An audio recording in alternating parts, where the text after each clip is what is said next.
อกคูณร่วงลงดินได้กินบ้านเราคิดหอดต้นคูณต้นเก่า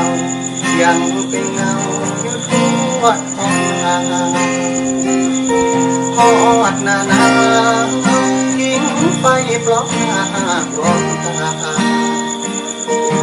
หอดหน้าฝนสองเฮาก็เข้าเทียงนาหน้าหอนเล่นน้ำของทาไหลควายมาอาบน้ำหัวใจ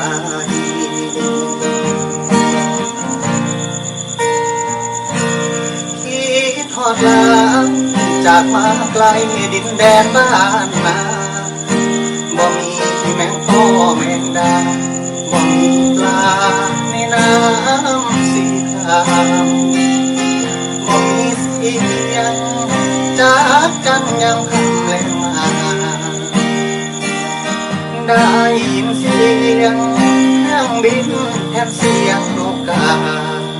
ใต้ดินมีรถไฟฟ้า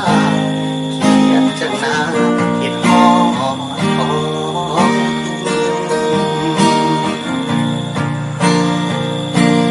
อยู่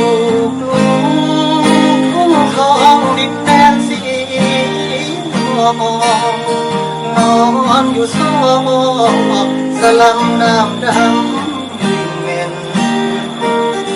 เลี้ยวเบิ่งฟ้าก็มีแต่ดวงตะเวนน้ำใจก็แนมบ่เห็นแบบนี้ก็เป็นเมืองสิวิไล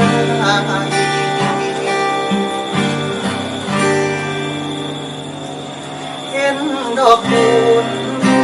ลงดินแดนสีวิไล